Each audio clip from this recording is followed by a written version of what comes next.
बल को कहूँ पाताल पटायो, अजामेळ सातार्या मेरे राम, अजामेळ सातार्या। गौतम ऋषि शिष्ट फिर आयो, गौतम ऋषि शिष्ट फिर आयो, इंद्र ऐरावत हार्या, निरंजन तेरी गत तू ही जाने, निरंजन तेरी गत तू ही जाने। ज्ञानी सबे अड़े जग माई, ज्ञानी सबे अड़े जग माई, पखे पखे नरताने, निरंजन तेरी गत तू ही जाने। परमात्मा की गति कोई जान नहीं सकता। राई को पहाड़ बना देते हैं, पल में पहाड़ को जमीन बना देते हैं।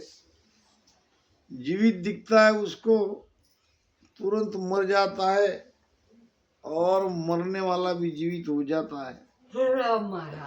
निरोगी को रोगी बना देता है, तो रोगी को निरोगी बना देता है। परमात्मा की गति लखने में नहीं आती। हर की गत सुखराम कहे, मुंह को लकी न जाए। और समझा सुरडे पानड़ा भोला निज पुल खा। कई समझवान ज्ञानी ज्ञान पढ़ते पढ़ते ज्ञानी कहलाए, मगर परमात्मा को पा नहीं सके।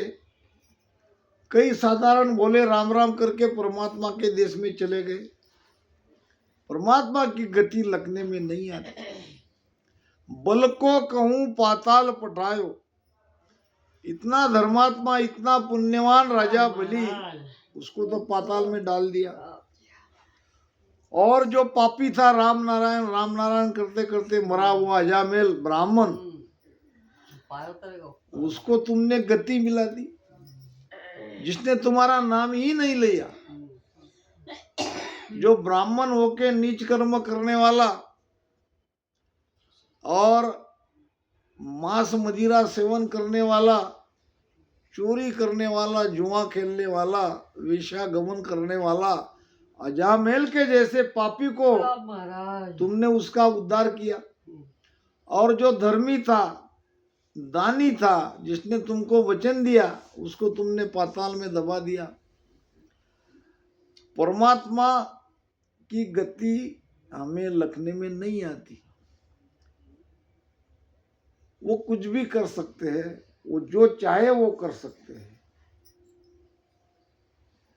गौतम ऋषि शिष्ट फिर आयो, और इंद्र ऐरावत हार्यो। इंद्र का वाहन था ऐरावत। ऐरावत किसको कहते हैं? हाथी को। बड़ा तेज हाथी था इंद्र के पास। मृत्युलोक में अहिल्या का स्वयंवर था। बहुत सुंदर थी अहिल्या की। सुंदरता के चर्चे 3 लोक में सभी को पता था। और इंद्र को तो वो चाहती थी। इंद्र यानी इंद्र को अहिल्या को जैसे तैसे उस स्वयंवर में जाके वो स्वयंवर को जीत के उसके साथ शादी करनी ही थी। वो अपना ऐरावत लेके आया। गौतम ऋषि एक पैर से लंगड़े थे। क्या कहते आप? लंगड़े कहते ना, चल नहीं पाते थे। अब अहिल्या के पिता ने स्वयंवर में ये प्रण रखा कि जो कोई पृथ्वी की प्रदक्षिणा सबसे पहले यानी पृथ्वी की प्रदक्षिणा करके आएगा उसके गले में अहिल्या माला डाल देगी। अब बड़े बड़े राजा महाराजा आए, उसमें इंद्र भी आए। इंद्र के पास तो ऐरावत था, उसके कहा तो ये तो मैं सबसे पहले पृथ्वी की प्रदक्षिणा करके आ जाऊंगा। और जब सबसे पहले इंद्र भगवान आया तो उसके पहले गौतम ऋषि के गले में अहिल्या वरमाला डाल चुकी थी। ये कैसे हुआ? ये न्यायोचित नहीं है, ये अन्याय है। इंद्र ने कहा सबको। फिर वहां विद्वान पंडित थे, उनको पूछा गया अहिल्या के पिता ने कि गौतम ऋषि सृष्टि की प्रदक्षिणा करके पहले आए, ये सत्य है, या इंद्र भगवान आए ये सत्य है? आपके शास्त्रों की किताबों में देख लो तो केवल राम शब्द लिखा था गौतम ऋषि ने, और राम शब्द के पीछे ऐसे घूम के आ गया और कह दिया कि मैंने पृथ्वी की प्रदक्षिणा सबसे पहले कर दी। अब शास्त्रों की किताब पुराण देखी गई, उसमें इनका दावा सत्य माना गया कि सारी सृष्टि में जहां तहां राम ही तो राम है। एक राम के पीछे गोल घूम के आ गए क्या और सृष्टि को घूम के आ गए क्या? सब एक ही है। इतना बड़ा ये राम नाम है, तो ये भी तो परमात्मा की गति है। बल को कहूं पाताल पटायो, अजामेल को तार्यो। गौतम ऋषि इंद्र फिर आयो, गौतम ऋषि शिष्ट फिर आयो, इंद्र ऐरावत आयो।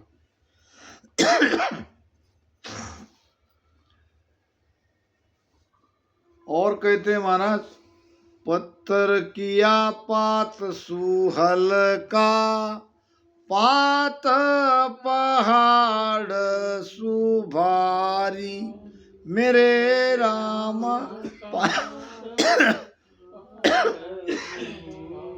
पात पहाड़ सुभारी, तीन लोक मुख में दिखलाया, तीन लोक मुख में दिखलाया, जा अंत ऐसी कुआ निरंजन तेरी गत तू ही जाने,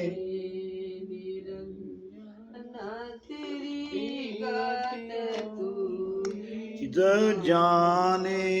देखो महाराज क्या कह रहे हैं, पत्थर किया पात सु हल्का। पात कहते हैं पत्ते को। अब कौन सा पत्थर कब पत्ते से भी हल्का हुआ जानते हो आप? बोलो। हाँ, नहीं सुना मैं। क्या? तुलसी का पत्ता। हाँ, तुलसी का पत्ता। तुलसी का पत्थर।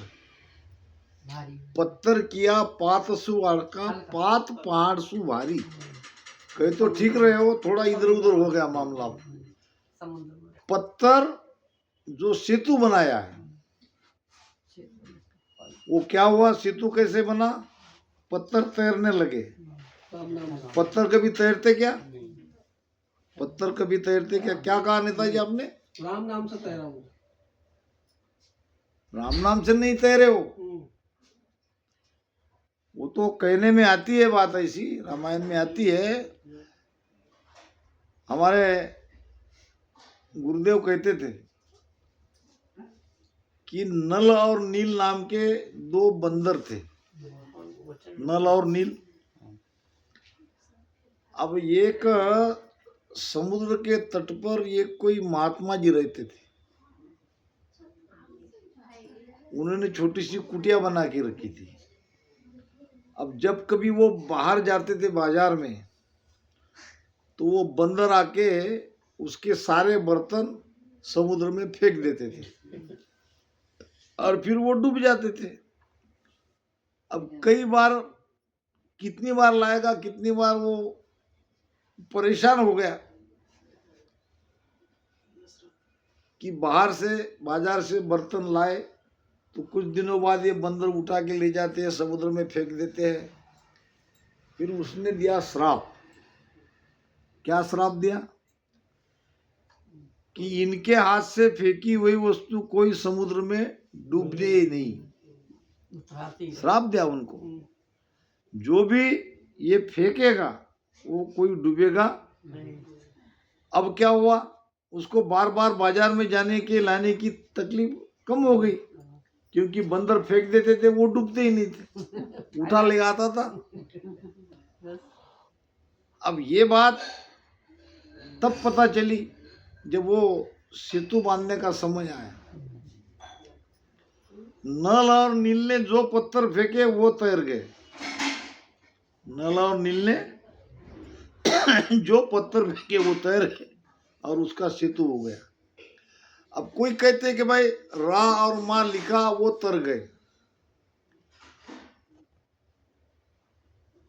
तो वो भी कथा आती है। स्वयं भगवान राम ने भी फेंक के देखा, अब वो पत्थर डूब गए। डूब गए तो राम को बड़ा आश्चर्य हुआ, मेरे नाम से पत्थर तैर रहे और मैं फेंक रहा हूं तो डूब रहे। हनुमान जी बैठे थे, हनुमान जी ने सब देख लिया, कहने लगा भगवान जिसको तुम फेंकोगे वो तो डूबेगा ही डूबेगा, जिसको तुम फेंकोगे वो तो डूबेगा ही ना। भगवान जिसको फेंक देगा वो क्या तीरेगा, क्या डूबेगा। तो कहने का भाव दोनों कथा आती है। पत्थर किया पातसु हल्का, जो भी हो, महाराज की वाणी क्या कह रही है कि पत्थर के जैसे एक छोटा सा कंकर भी हम पानी में फेंकते हैं तो वो डूब जाएगा, मगर बड़े बड़े पत्थर, आप सेतु देखो वहां जाके कितने बड़े बड़े पत्थर है, आज भी है, और वो तैर रहे हैं। पात से हल्के हो गए हैं, पत्ते से भी हल्के हैं। ये तो कथा आप सभी जानते हो। अब पात पहाड़ सु भारी, एक पत्ता पहाड़ से भी भारी हो गया, ये कब हुआ? जानते हो प्रसंग? नहीं जानते, कोई बात नहीं। एक सेठ जी थे जिसका नाम था विमल सेठ, और वो बहुत बड़े दानी थे। कुबेर से भी कई गुना ज्यादा खजीना उसके पास था। एक बार उनके मन में आया कि सारी नगरी को सुवर्ण दान किया जाए। तो किसी ने उसे सलाह दी कि तुम्हारे तोल के बराबर दान कर दो।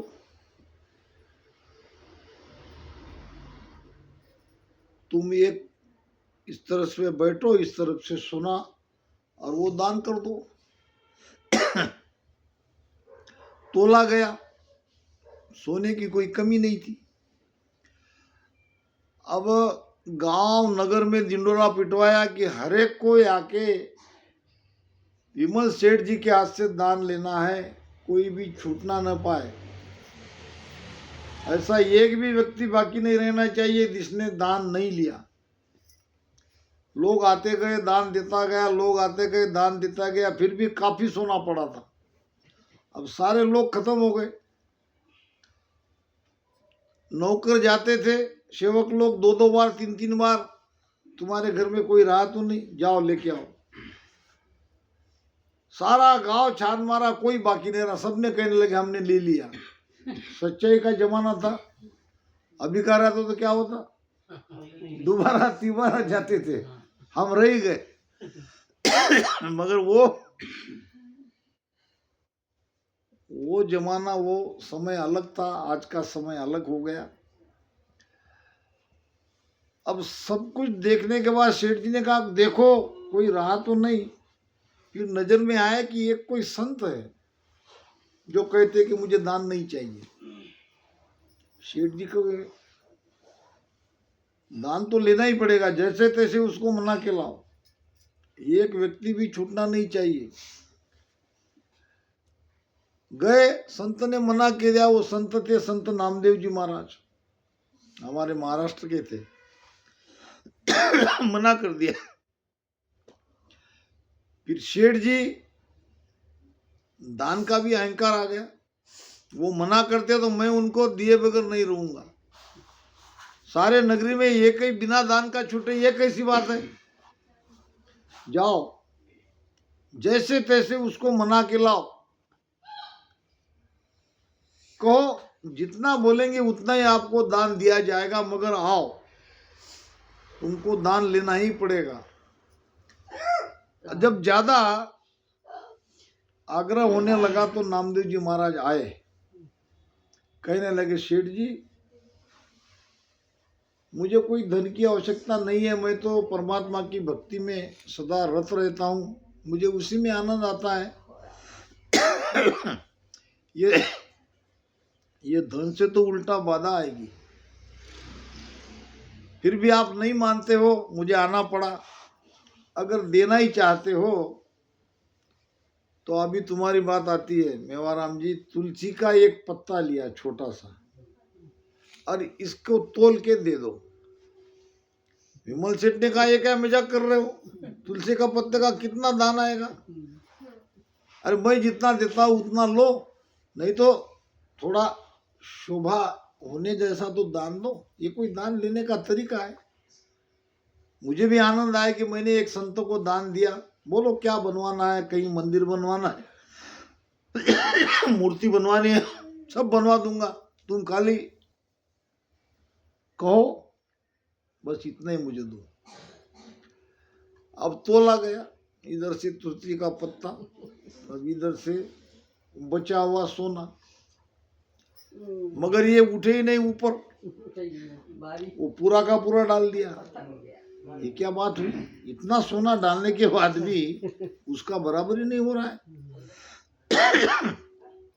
जिसको दान किया है सुबह से शाम तक सब वापस लाओ। सब बुलाया, डाला तो भी वैसी की वैसी। अब जिसके घर में स्वयं का सोना है वो भी लेकर आओ। किसी के घर में 1 ग्राम भी सोना मत रखो, सबके सब लाओ। दान दिया भी लाए और उनका अपना था वो भी लाए। अब राजा कहने के बाद, सेठ जी कहने के बाद, क्या सब कुछ लेने के बाद भी वो ऊपर उठा नहीं, उसके बराबरी में वो हुआ नहीं। अब सेठ जी का माथा ठनका, जरूर कोई बात है। जाके संत के पैर पड़े, कहा कि गलती हो गई महाराज जी, आपको पहचानने में मेरी बहुत भारी भूल हो गई। अब दान देने का मैंने मन जो बनाया था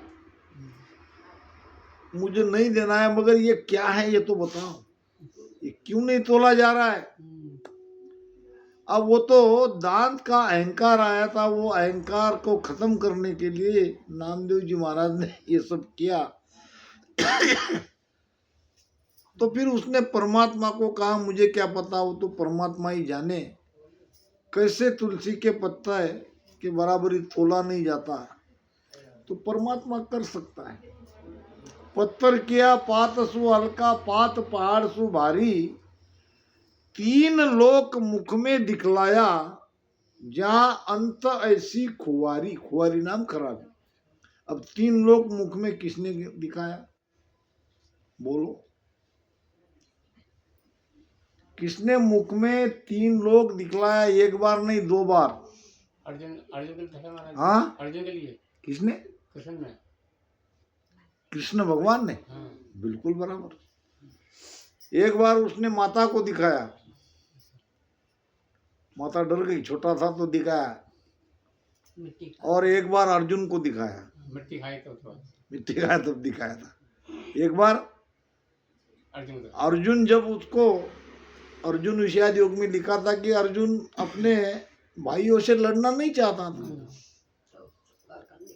युद्ध में बहुत लोग मरे जाएंगे, सबकी हत्या होगी, ये होगा वो होगा, कई प्रकार का उनके अंदर वो भ्रम आ गया। तब उसको कहना पड़ा कि जिसको तुम मारना चाहते हो वो पहले ही मरे हुए हैं, नहीं तो मेरे मुख में देख लो। और सब कुछ वैसा ही हुआ। 3 लोक मुख में दिखलाया, जहां अंत ऐसी कुवारी। ऐसे 16 कला वाले भगवान कृष्ण की मृत्यु कैसे हुई? व्याध के बाण से। बदला काबा लूटी गोपिका, वही अर्जुन वही बाण। समय बड़ा बलवान साधु, समय बड़ा बलवान। जब अर्जुन को कहा कि मेरी 16,108 रानियों को आप द्वारका ले जाओ आपके संरक्षण में, और एक पेड़ के नीचे बैठे रहे और एक व्याध का बाण लगा पैर में, भगवान कृष्ण उनका अवतार खत्म हो गया। जन्म हुआ कैद में, खुशी के गीत गाने वाला कोई नहीं था। मृत्यु हुई वन में, रोने वाला कोई नहीं था। देखो, जिसने 3 लोग अपने मुख में दिखलाया, उसका अंत इस प्रकार हुआ। इसलिए निरंजन तेरी गत तू ही जाने। वाही माय बेण सो वाही, वाही घरो घर घरणी। मेरे रामा वाही घरो घर घरणी। याही संग करम सो बंधे, याही संग करम सो बंधे। आई आई लेर उधरणी, निरंजन तेरी गत तू ही जाने। निरंजन गत तू ही जाने। ध्यान से सुनो, अब सत्संग को भी विराम देंगे अपन। एक प्रसंग रह गया। वाही माय, माय नाम माता। बेन सो वाही, और वाही घरो घर घरनी। किसके लिए कह रहे महाराज? किसके लिए कह रहे बहन जी? एक स्त्री के लिए कह रहे। ये हमारी जो बहन बेटियां माता बैठी है कि नहीं, क्या है ये सब? स्त्री है। यही हमारी माता है। स्त्री हमारी माता है, ये स्त्री हमारी बहन है, और स्त्री भी हमारी स्त्री है। हमारी पत्नी भी तो स्त्री है, हमारी माता भी स्त्री है, तो हमारी बहन भी। ये तो बात पक्की हो गई। वाही माय बेण सो वाही, वाही घरो घर घरणी। अब बहुत बड़ी बात महाराज बता रहे, यही संग कर्म सोई बंदे। अब ये बहन माता पत्नी के साथ कर्म कैसे बनता है, ये बोलो बोलो। एक ही महाराज, हाँ, एक ही बात। कैसे बनता है? अगर संसार नहीं रहता, घर परिवार नहीं रहता, तो नर बिन नारी क्या करे, नारी बिन नर बेकाम। ये संसार की उत्पत्ति होती ही नहीं। संसार की उत्पत्ति तो माया ब्रह्म से हुई, यानी उत्पत्ति का कारण माया है। जब उत्पत्ति हुई तो कर्म बनने लगे। अगर घर प्रपंच न रहे तो कौन उठा इतना काम करता? घर है, प्रपंच लगा है, तो उठ के रोज कुछ न कुछ करना पड़ रहा है। ये बात सही है कि नहीं? घर परिवार के कारण नहीं तो हम कर्म कर रहे हैं, नहीं तो कस करते। ठीक, नहीं बात नहीं, इनके कारण हमको सब कुछ करना पड़ रहा है, बराबर है। और आही लेर उधरनी, और यही हमारा उद्धार कर रही है। ये कैसा, बोलो? इन्हीं के लिए हम कर्म कर रहे हैं, तो इसके बिना हमारा उद्धार नहीं हो सकता। मोक्ष में भी जाओगे तो इनका ही आधार लेना पड़ेगा। कैसे, बोलो? नहीं समझे?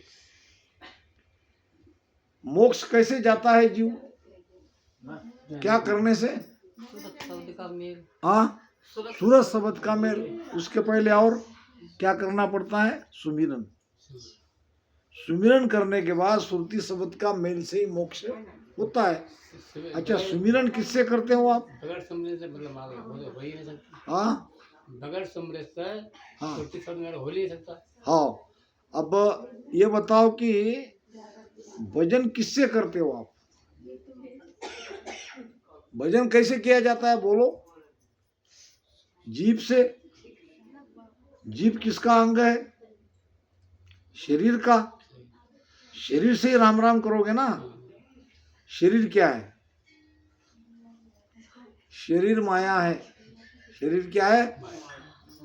जैसे एक स्त्री माया है, वैसे शरीर ही माया है। इस माया के शरीर से राम राम करोगे तो पार होगे, नहीं तो पार। नहीं होता।